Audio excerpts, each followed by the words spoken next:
Well, after 9 years now, some things just never change.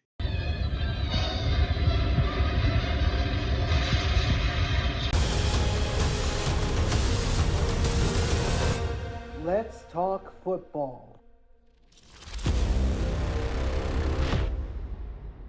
All right, what's going on, everyone? Welcome back to the All Around Sports Podcast, where sports are everything on this channel. I'm your host, Antonio. Today, we are talking about the black and gold incarnation of winners, or are they winners now? The Pittsburgh Steelers. After having a 10-7 season under Russell Wilson, they officially have been eliminated from the playoffs after a blowout loss against the Baltimore Ravens in the first round. And I don't even want people to look at the final score because it was 21-0 at one point. And that's how bad this game was.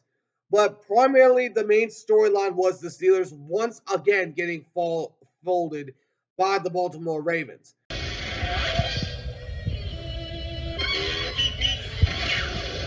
But the question is, who is to blame for this loss? So I'm going to get into that. Before we get started, if you all do enjoy this video, please be sure to do me a favor and smash that like button down below. Subscribe if you haven't already. For now, let's talk about the Steelers. The Steelers.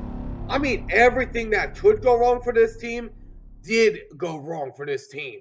They didn't even have a play inside of opponent territory in the entire first half. And I'm saying you really, really, really messed up. That is just atrocious. And Russell Wilson is one of those three people to blame. Russell Wilson, I said this, if he is going to win a playoff game with the Steelers, he has to play perfect ball. He did not have a turnover, but he got sacked 4 times, and that's 3 more than Lamar Jackson. That's number one. But the number two guy I have to blame is Mike Tomlin. Mike Tomlin, I don't know what that first half performance was. You didn't even have a single first down you didn't have a single play in opponent territory the entire first half. You couldn't even get past midfield. And that's atrocious enough as it is. And and then the third piece that I think is to blame is the Steelers defense.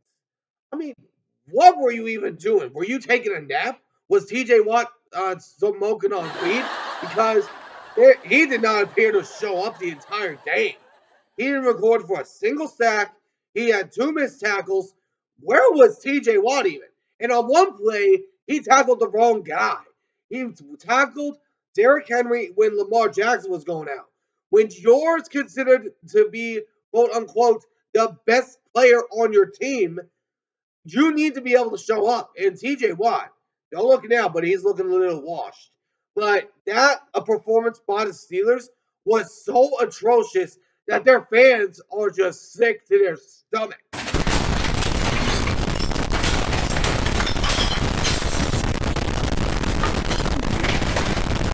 And I called it too, by the way.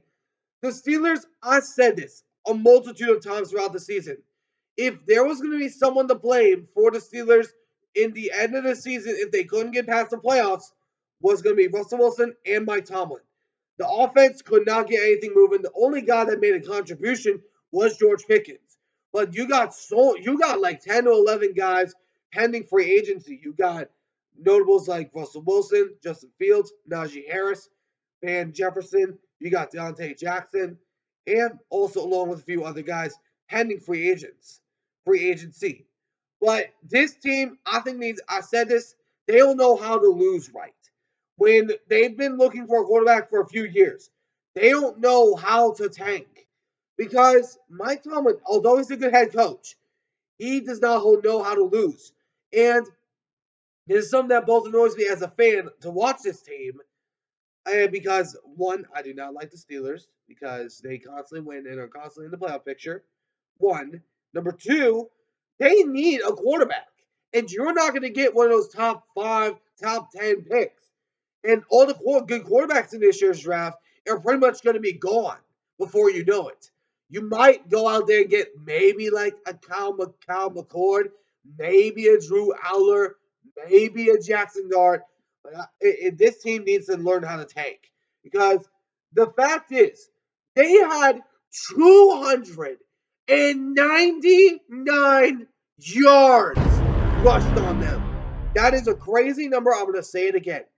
They had 299 rushing yards allowed against them. Where was that Steelers defense that we were accustomed to seeing some parts of the year? Because that was barely even a factor in this game. They basically looked like phantoms on the field because they didn't appear to show up. They looked like little ghosts on the field because they weren't even, the runners wouldn't even see them. You had Derrick Henry staring stiff arming guys left and right. And I said this going into this game, you are not going to be able to stop both Derrick Henry and Lamar Jackson. And they just absolutely pummeled on the Pittsburgh Steelers. And I'm glad they did because now the Steelers, they got a lot of decisions to make. If they do keep Justin Fields or Russell Wilson, I would technically try to keep Russell Wilson so you can all suck more. But other than that, I believe the Steelers are gonna go into this season with offseason with a lot of questions, and who knows? Maybe, just maybe, the Steelers might not be a winning team next year. Let me know in the comments what you guys think. Who do you guys think is primarily to blame for the Steelers' loss last night? But let me know in the comments what you guys think. But anyways, I hope you all enjoyed. If you did, please make sure to do me a favor and smash that like button down below. Subscribe if you haven't already. Till next time, I'll see you all in the next one. Ciao for now.